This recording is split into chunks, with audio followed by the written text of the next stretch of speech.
จูคอยกำลังสิเมื่อแต่ว่าถ้าอายเพิ่นมาก่อนเพราะว่าย่างบ่ไหวเมื่อยน้ำกินเบิดโอ้โหเนาะคือบ่ถือไปลายเนี่ยกะลายอยู่แต่ว่าเฮากินมักมี่เด้ทีนี้เรากินน้ำลายแห้งเบิดเลยบัดนี่เบิดเลยคิดว่าแดดบ่ออกเห็นเพราะว่าอากาศเห็นเบิ่งแล้วเขาบอกว่ามันเห็ดคึมๆมันนะช่วงเช้าเนาะแม่นแล้วก็เลยถือน้อยเดียวน้ำแล้วบัดนี้ละกินเบิดบัดนี้ละแดดก็ออกเขามั่งแล้วเฮาโมงก็ยังบ่ฮอดสิเมื่อกะกระเทินแม่นคันฝนตกตอนกลางคืนนี่ไปมื้ออื่นคือกับปลูกไม้เลยเขียวขนัวอยู่ดิบ่โดยแต่ว่าเฮาใส่หมี่กับเกลือเอาก็ได้มีบ่ยากมีทางแก่ลายอยู่อันอยากกินเผ็ดก็ใส่เผ็ดต่อโดยสุ่มไปเฮ้ยนี่เล็กน้อยนี่ย้อนดีดเนาะย้อนอดีตเนาะโดยเอาสิขายเด้นางกินนี่ละขายซื้อยังบ่เนาะไอ้ก็เอาใบยังมาซื้อแม่นใบไม้เลยซื้อหั่นซื้อนี่เด้อข่อยก็เฮ็ดให้กินโอ้ม่วนได้แม่นข่อยก็เคยลิ้นตอนเด็กน้อยหั่นมองดินเด็กน้อยเพิ่นเนาะดีบ่ดีแต่งงานซ้ำโอ้ย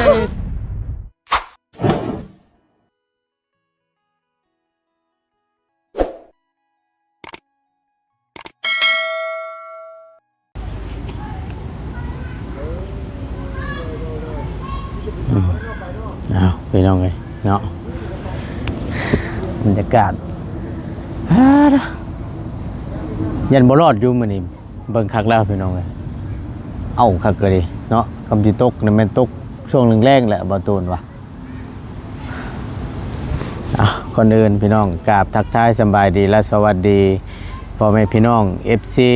บัดสู่คู่สู่คนเด้อพี่น้องเด้อบวชอยู่ในและก็ต่างประเทศก็ยินดีต้อนรับเข้าสู่ช่อง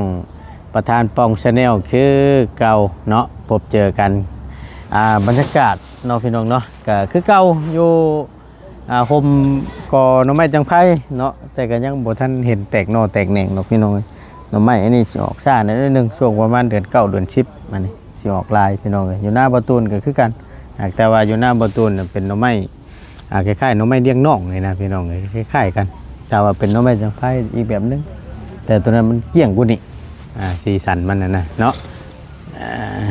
เอาพี่น้องพอดีทั้งประตูนก็ได้มีโอกาสเข้ามาหาทางน้องเพิ่นเนาะอีกคอมนึงน้องป๊อปเฮาเนาะซึ่งมื้อเช้านี้ทั้งประตูนได้เข้ามาหาน้องเพิ่นบ่พ่อบ่ฮู้ว่าน้องเพิ่นไปไสก็เลยมาช่วงเที่ยงพี่น้องแวะเวียนเข้ามาหาทางน้องเพิ่นเนาะเมื่อวานนี้ตอนแรงช่วงแรงไปกับน้องเพิ่นไปดินบอกพี่น้องไปเบิ่งเพื่อนงามของน้องเจดีเพิ่นเห็นรถป้าว่าสั่นคืองามแท้ว่าสั่นทางประตูก็ได้ถามถ้าสมมติว่าได้เฮ็ดเทือนเจ้าสิเอาอยู่บ่แบบซี่ทรงแบบซี่เอาแล้วเนาะว่าสั่น งามบ่ดีได้อ้ายว่าสั่นเนาะก็โดยความที่แบบว่าสีแล้วก็ไม้แล้วก็หลายสิ่งหลายอย่างว่าซั่นซะเนาะกำลังดีสำเพื่อนน้องเจดีนี่ก็ได้พี่น้องเนาะบ่น้อยบ่ใหญ่ผู้ดีงามแต่สำนั้นก็ยังป้าโตเบิดไปโมเมนต์หน่อยพี่น้องเลยเท่าที่ไล่รวบรวมนั่นก็เนาะถือว่าแพงเติบอยู่เอามาพี่น้องเลยมาต่อกันอีกบาทนี่บ่ตูนก็เชื่อว่าจังได๋พี่น้องมาแต่ละครั้งนี่บ่ตูนดูโตนทั้งน้องเพิ่นพี่น้องดูโตนแบบใดติในแววตาสีหน้าและแบบเฮาเบิ่งเนี่ยมันแบบว่าบ่งบอกคือน้องเพิ่นนี่แบบรอถ่าความหวังจากทีมงานเฮานะพี่น้องแบบว่าถ้าอ้ายเข้ามานี่เพิ่นสิมีข่าวดีมาแจ้งบ่อย่างประมาณนี้นะสิมีข่าวดีมาแจ้งเพิ่มเติมบ่จังซี่นะพี่น้องน้องเพิ่นก็แบบว่าคือรอความหวังจากเฮานะพี่น้องเนาะก็บ่ติน้องเพิ่นพี่น้องเห็นแววตาเพิ่นแบบสีหน้าเพิ่นกับมันเป็นตาลุโตนว่าซั่นซะเนาะ แต่ก็เบิ่งไปน้ำกันแหล้วพี่น้องเอ้ยถ้าว่าคือทางบ่ตูนก็ได้เว้าได้หลายคลิปเนาะได้เว้าได้หลายคลิปถ้าหากว่าพี่น้องเอ้ยบุญวาสนาหรือว่ามาฮอดจอดถึงมีต่อผู้ใหญ่เพิ่นก็แม่นน้องเพิ่นก็ได้รับการช่วยเหลือเนาะก็ถือว่านี่ก็ถือว่ามาได้แบบว่าหลายเติบเลยนะพี่น้องเอ้ยประมาณ30ปลายล้านนี่แหละถ้าว่ารวบรวมเฉพาะงบเฮือนน้องเพิ่นนี่เนาะเสานี่เฮาก็ได้มาแล้วตีนเสาเฮาก็ได้มาแล้วแม่นชุดเครื่องเฮือนบาดนี่พี่น้องเอ้ยคำว่าเฮาจัดแจงมาชุดนี้ก็แม่นยังค่าสร้างไม้พาเชราบงกบและบานประตูแผ่นอลูซิงพี่น้องเอ้ยเนาะยังมันยังเดือในส่วนนี้ว่าซั่นซะถามว่ายังขาดหลายบ่กันยังขาดหลายสิ่งหลายอย่างอยู่พี่น้องเอ้ยกลัว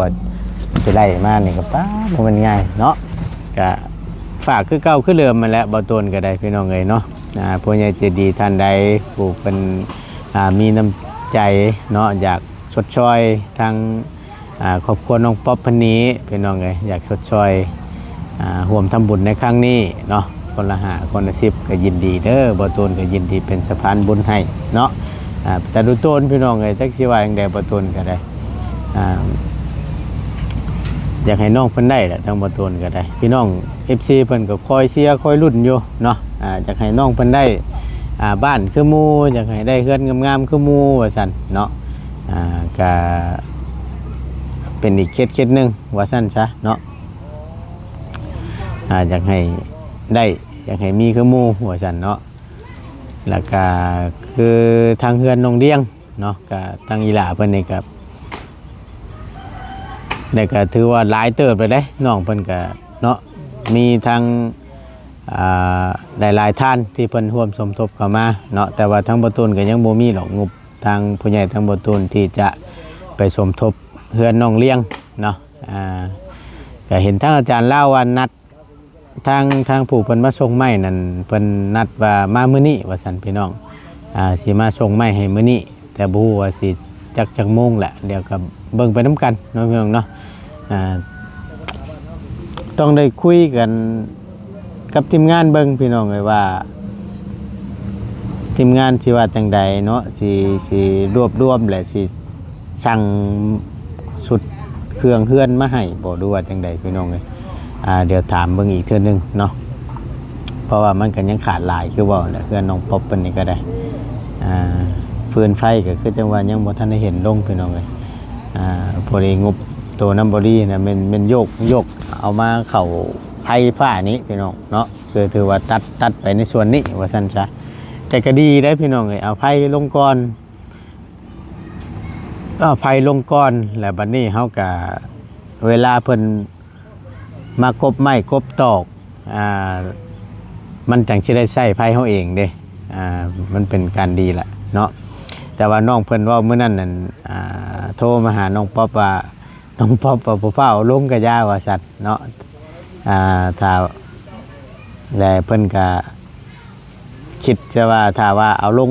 ใส่เฮือนหลังเก่าแหละเวลาเฮือนหลังใหม่แล้วมันก็สิได้เสียค่าโยกย้ายหรือว่าปลดชายมาต่อใส่เฮือนใหม่นี้ยันได้เสียตรงนั้นว่าซั่นเนาะแต่สงสัยน้องเพิ่นลืมไปแหละพี่น้องว่าถ้าสมมติว่าเอาไผ่เข้าน้ำดังบัดเวลาสร้างเพิ่นเอาเนาะแต่เฮือนน้องเพิ่นได้เฮ็ดได้สร้างแม่นสิกบไม้กบตอกจังซี่นะพี่น้องตัดไม้ตัดหยังจังซี่นะใช้ไผ่เฮาเองนี่ก็ดีเด้เนาะใกล้กว่าเฮาไปเอาของผู้อื่นนั่นน่ะแค่ว่ามันบัดแล้วเฮาก็ค่อยให้เพิ่นยกย้ายเข้ามาใส่เฮือนหลังใหม่เบิดค่าใช้จ่ายนี่ก็เท่าไรก็จังว่ากันนะพี่น้องเนาะสงสัยน้องเพิ่นคิดนำบ่ทันแหละตามเบิ่ง ก็ปกติเพิ่นพี่น้องเอ้ยสิว่าแนวใดเนาะเดี๋ยวเข้าไปหาน้องเพิ่นอีกรอบนึงพี่น้องเอ้ยพอต้นก็ได้เข้ามานี่ก็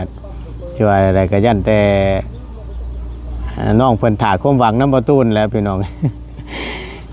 ยันถ่าความหวังนำบ่ตูนแล้วมาแจ้งข่าวดีบ่อย่างประมาณนี้นะเนาะ ก็เดี๋ยวไปเยี่ยมยามทำข้าวน้ำกันเนี่ยเมื่อเช้านี่เพิ่นไปใส่เด้นะพี่น้องเนาะไปจ่อไปเสียหญ้ามันเขาให้เพิ่นประจักษ์เนาะเพิ่นทั้งประตูนก็ได้ชื่อมีมาอยู่เพื่อเพิ่นบ่ทันได้กินข้าวกินน้ำก็แม่นแซวมีแหละให้เพิ่นพอได้ต้มกินกับข้าวพี่น้องเอ้ยบ่ตูนก็ยังกินกับข้าวเมื่อวานนี่ก็ได้ใส่เพิ่นเมื่อวานนี่ป๊าดโตใส่น้ำนิดหน่อยแน่บาดนี่ข้าวจานใช้อิ่มพี่น้องเอ้ย ป๊าดโตว่ะแซ่บได้พี่น้องเอ้ยเนาะช่วงอันนั้นก็ช่วงเฮียนนี่ก็คือกันบ่ต่างกันบ่ตูนก็ได้มีแต่นี่แหละกินข้าวกับมีของเฮียนชื่อมีอันไว้รังเดิมนะพี่น้องเอ้ยอ๋อละ500กีบตะกี้โอ้ยแล้วจ้อยกินแซ่บคักปานยังเนาะบ่ด้วยความเที่ยวบ่มีเอาง่ายๆซะพี่น้องเอ้ยเนาะไปเดี๋ยวเข้าไปหาน้องเพิ่นเนาะว่าซั่นนี่นะเบิ่งเนี่ยพี่น้องเอ้ยแววตาชี้หน้าเพิ่นนี่โอ้ อาบน้ำ บ่ ไปเสียหญ้าบ่มาเสียซอยแน่ บ่ไปให้บ่มื้อนี่ แม่น โอ้ไปสิไปฮู้เนาะ เนาะ ก็ฮู้ก็ดีแหละสิได้บ่ว่าเราก็ยังบ่เคยไปจักเทื่อใด อันนี้บ่ อ้าวอ้ายไปยามใดซะยังบ่ทันได้ไป เด้อ มีแต่ทาง ตามทางเลย อ้ายเข้ามาอยู่ช่วงช่วงเช้าน่ะ อยู่หั่นนะ น้องเจ้าบ่อยู่อันนี้อยู่เฮือนนี่ โดย ถามว่าน้องป๊อปไปไสไปให้ว่าซั่น โดย แล้วบ้านนี่เพราะว่าบ่เคยไปจักเทื่อ เนาะ ก็สิว่านี่นะก็เลยบ่ไปได้เฮากะ เอาเมื่อยแห้งนำกระเบิดบ่มีน้ำกินแต่บ่ดีเบาจันหันมาถ่ายว่าสิมาถ่ายอยู่สวนเด้อพอดีเบาจันมาประมาณ 11 โมงหันจูคอยกำลังสิเมื่อแต่ว่าถ้าอายเพิ่นมาก่อนเพราะว่าย่างบ่ไหว เมื่อย เมื่อย น้ำกินเบิด น้ำกินเบิด โอ้โหเนาะคือบ่ถือไปหลายๆเนี่ย กะลายอยู่แต่ว่าเฮากินมักมี่เด้ทีนี้เรากินน้ำลายแห้ง เบิดเลยบัดนี่ เบิดเลย โอ้ คิดว่าแดดบ่ออกเห็นเพราะว่าอากาศ ช่วง เห็นเบิ่งแล้วเขาบอกว่า มันเห็ดครึมๆมันนะ ช่วงเช้าเนาะ แม่น แม่นแหล้ว ก็เลยถือน้อยเดียวน้ำแล้วบัดนี้ละกินแล้วเบิดกินเบิดบัดนี้ละแดดก็ออกเอ้าขามั่งแล้วเฮาโมงก็ยังบ่ฮอดสิเมื่อกะกระเทิน มาจังงงอ่ะนะ มาตั้งแต่ประมาณ6 โมง 6 โมงเลย ด้วย6 โมงเช้าเด้ บ่แม่นหมายถึงว่าเจ้ามาแต่ให้แต่ชวนเจ้าน่ะมาฮอดเทือนผิดจังโมง ประมาณ 11 โมงกายนี่แหละแต่ว่าดีเบาจันมาแล้วก็ขอขี่รถเบาจันเมื่อนำขี่หลังๆนั่นแหละยันรถอายเปื่อนๆน้ำแดง ไปกับแม่บ่ แม่แล้วก็น้องแล้วก็น้องเลี้ยงนำแล้วก็แม่น้องเลี้ยงหันไปส่งแห้งให้แม่ค่อยกับน้องเลี้ยง แล้วบ่บัดนี่ ยังบักโคกอย่างงี้มาเสียยาซอยแน่ เอาดู FC นี่พวกเพิ่นอยู่ใกล้แถวนี้ FC มาเสียยาซอยน้องป๊อปแน่ บ่ไหวแล้วอันนี้นี่ โดย มันขึ้นหลายโพด แม่นเฮ็ดทั้งหน้าทั้งหลังออกเต็มแล้ว ไปบ่ทันชุดช่ำทางนี้เนาะ แม่นจนย่าน ย่านหญ้าบ่ แม่น ได้สะช่วงมันเนาะ เนาะ มันก็ต้องเฮ็ดแหละ แม่นคันฝนตกตอนกลางคืนนี่ไปมื้ออื่นคือกับปลูกไม้เลย เขียวขนัวอยู่ดิ เบี้ยหญ้านะพี่น้องเอ้ยเฮ็ดได้ว่าได้เนาะแต่มันก็ต้องเฮ็ดแล้วเบี้ยเขา คือถ้าเป็นนานี่ยังไข่แน่ก็เห็นคนอยู่บ้านนี่เฮ็ดอยู่ประมาณแบบบ่หลายดอกแต่ว่าบ่ค่อยมีแบบคันเฮาเฮ็ดแล้วก็คือว่าหญ้านี่บ่ค่อยขึ้นหลายมันบ่มันยังไข่แน่นี่ล่ะขึ้นแห้งอะดีเฮายังบ่ทันได้พักก็ขึ้นอีกจนเวียนหัวย้อนคันอยากอยู่ก็อยู่โลดมื้อใดอยากพักอันน่ะแบบบ่มีว่าสิแล้วหญ้ามีแต่อยากพักซื่อๆ เมื่อถามมาแล้วบ่มีดอกเนาะมีแต่ว่าเมื่อใดเมื่อยละพักเมื่อใดมีเหือมีแห้งได้ก็ไปเสียหญ้าต่อคือเก่าแม่น เนาะ บ้านอื่นเขายังถามมาเป็นหยังจุเจ้ากูเสียหญ้าแบบเสียกูมือแต่บ่เบิดเรือจักเจ็ดจังได๋ติ จักเสียเท่าใดหญ้าก็ออกกูมือคือกัน เสียไป แม่น ยังบ่ทันแล้วครับ แม่น หันมาทางหลังนี่แตกพื้นลื่นเลย อะลี ขึ้นใหม่อีกเลยติแม่นท าก็น้อยๆเด้เต็มเขียวแฮง ตัวนั่นแหละคำว่าฉีดยาขยะนี่ยังว่าคุมได้ล้นตัวน้อยนี่ก็ตายคือกัน ตายแต่ว่าเฮาตรงถาบักดนๆเห็นบ่ให้หญ้าเฮาขึ้นแบบอันนี้ยังสั่นนี่เห็นยาวประมาณนี้ไข่ เพียงหน้าแข้งนี่คือจังว่าให้มันใหญ่ ใหญ่จึงแบบมันจึงออกเบิดเด้จึงหากก็น้อยๆซ้ำนี่หั่นถ้าเฮาสีดตัวหั่นก็ตายแบบไวมันสิตายแต่ตัวนั้นติ แม่นแล้วก็ออกมาอีกตัวยังบ่ทันได้แตกนี่มันสิแตกขึ้นมาใหม่แม่นหนาวพ้นนี่ถือว่าแตกเรียบร้อยจนหอดประมาณเดือน11พุ่นน่ะจึงเซาเฮ็ดเข็นบ่หอดเดือนหั่นก็ต้องได้เฮ็ดตลอดเลยต้องได้ไปดูแลบริบัติเพิ่นเนาะแม่นเก่าเนาะยากอะลีเด้ ขนาดคนแบบเฮ็ดข้าวจังซี่หั่นเห็นบ่ข้าวอยู่ในหั่นเขาเฮ็ด2เทื่อหั่นได้กินแล้วอันนี้ส่วนหนึงเฮาแบบเฮาเฮ็ดแล้วเฮ็ดบางเทื่อตั้ง4เทื่อพุ่นนะแบบเฮาเฮ็ดเทื่อนี้เบิดแล้วเห็นเฮาเสียอีกประมาณเสีย4เทื่อพุ่นนะเสียจึงสิแล้วบ่ไหวติเนาะเอาเบิ่งเด้อพี่น้องเด้อเนาะผู้ใดสิมาเป็นเคยอยู่ทางเชฟปูนหรือว่าสิอันเอาน้องป๊อบนี่ก็เฮ็ดลูกเฮ็ดเมียแต่ว่ามาอยู่น้ำน้องเพิ่นนี่บอกไว้ก่อนเลย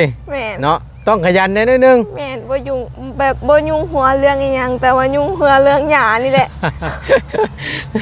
แต่ว่าถามว่ามีเขากินว่าบ่มียากเนี่ยได้พี่น้องแม่แต่ถามว่ามีมันบ่มีซ้ำสิกินแต่ว่าบ่มีราคาโอ้ยเนาะเอาพอดีแล้วพี่น้องไอ้ถามก่อนต่อเรื่องพื้นเรื่องไฟนี่ไฟฟ้าเพิ่นว่าจังได๋ล่ะได้มาอยู่บ่ไฟฟ้าอันนี้บ่แม่นเขาบอกว่าประมาณ2อาทิตย์บ่หรือว่า3อาทิตย์นี่แหละเขาเจ้าสิประกอบให้เลยหอดมือประกอบเสร็จแล้วเขาสิมาต่อสายไฟแล้วก็ใส่ไฟแล้วก็เปิดได้เลยลงมอเตอร์ไฟเลยโดยโอ้3อาทิตย์นี่ก็เกือบเดือนเลยนั่นแหละโดยแต่ก็บ่เป็นหยังเนาะเพราะว่าเขาเจ้าบอกว่าบ้านน้องยังก็น้องแต่งจริงบ่โดยเป็นเดือนเขานับเป็นเดือนเลยมันหล่นนั่นบ่โดยอันนี้นี่ถ้าว่าช่อง3อาทิตย์นี่ก็ถือว่าไว้ได้โดยถือว่าเดือนนึงตกประมาณเดือนนึงนี่แหละตีไปประมาณเดือนนึงซะโดยบางหม่องบางบ่อนหล่นก่อนก็มีได้โดยหล่นก่อนก็มีหล่นแนวใดถามมอเตอร์ไฟถ้ากองเตอร์ไฟเพื่อกองเตอร์ไฟสิมา2-3 เดือนก็มีเฮือนน้องน้ำเพิ่นหรือน้องน้ำเพิ่นชี้นี่แม่นจนลืมเพื่อสิมาเข้าให้นะเดี๋ยวจนคนสิใช้โทรมาทวงอีกโอ้ยสุดยอดแหละพี่น้องเอ้ยยังโชคดีนะแบบว่าผู้ใดเพิ่นได้ไว้น่ะก็โชคดีไปโดยผู้ใดแบบว่าถ้าแน่นี่ก็โชคร้ายถ้าหล่นเด้โดยมันก็ถูกตามจังหวะและช่วงมันนั่นแหละพี่น้องแบบว่าถ้าหากว่าสินค้าเพิ่นเนาะหรือว่าเครื่องเพิ่นมีอยู่ในกองโตนอยู่ในศูนย์มันน่ะถูกช่วงเฮาเรียนแหละเพิ่นยังมีเพิ่นก็มาเข้าให้เฮามันก็ไว้ด้วยเพราะมันก็ต้องเบิกมาเด้ของเป็นของรัฐของดวงก็สิว่านะมันก็ต้องถ่าตามขั้นตอนของเพิ่นนั่นแหละว่าซั่นซะเนาะคำคือLCนี่ก็หาซื้อกันทั่วไปได้เนาะจักอยู่บ่มันขึ้นรวยจ้ะก็ไอ้บอกเลยเนาะLCกับขนมมันนี่ขายตามห้างทั่วไปนั่นเปรียบเทียบมานะเซ่บ่LC จากสิจืดมันโมเมนLC เซ่เอ้ยเนาะกินข้าวแล้วบ่ยังอยู่มาแต่ให้ได้บ่ได้กินอยู่เอาแล้วบาดสิกินกับหยังกะทางลุงเหิมเพิ่นเอาข้าวต้มหยัดบ่กะพอได้กินอยู่แต่ยังบ่ทันได้กินสิบ่หิวเลยไปกินแล้วแหละหลายกะบ่ค่อยอยากปานใดนำแน่เพราะว่าเฮาหาก็มาแต่เสียยามันแล้วแบบตอนเฮามาหั่นแบบเฮาอยากกินแห้งแม่นบ่อันนี้เฮาอาบน้ำแล้วเฮาก็พักผ่อนรู้สึกว่าเฮาเมื่อยแล้วยังบ่อยากเข้านะโดยค่อยจนบ่อยากเว้านะเมื่อกี้นี่เว้าจันว่าฮอดส่วนน่ะค่อยมีแต่กินน้ำล่ะ เพิ่นเรายังก็ เมื่อยจะคิดว่าอะไรเนาะโดย บ่ติแหละมาเฮ็ด ย่างแต่สวนข่อยแล้วเรามันนี่มาเสียสวนน้องเลี้ยงต่อเด้ โอ้ช่องหม่องบ่มื้อนี้น่ะจังพอหั่นแล้ว จนแบบ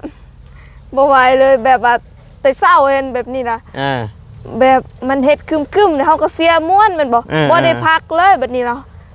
แดดขึ้นเด้เฮาก็เมื่อยแล้ว อันนี้แดดก็ขึ้นอีกคือกับเฮาเฮ็ดคือแถวกองไฟเลยจังซี่นะวายเฮานะเมื่อยเลยนำก็เบิด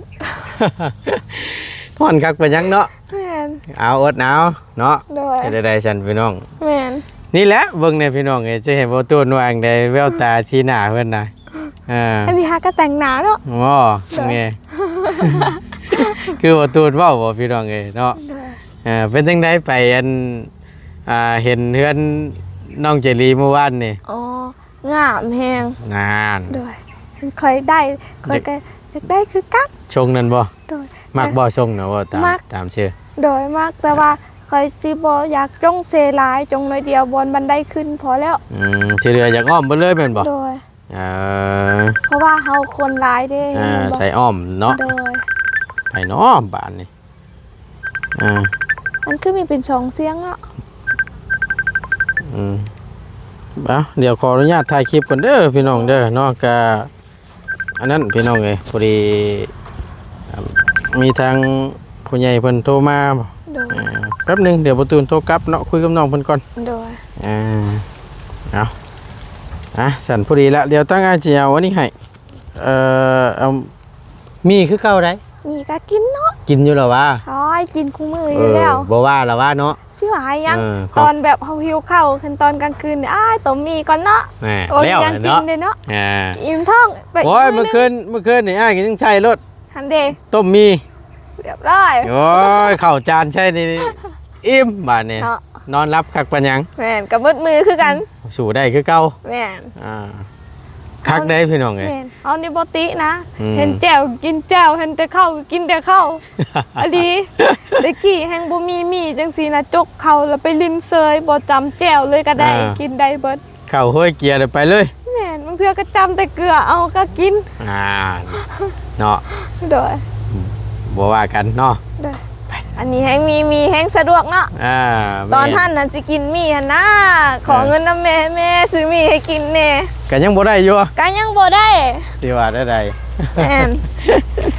ซื้อห่อนึงหรือว่า2ห่อนี่กินมื้อเทื่อนมันก็ถือว่าแหละเนาะโดยนั่นนะพี่น้องเอ้ยว่าจะเจือแซ่บบ่ในรุ่นนี้แซ่บ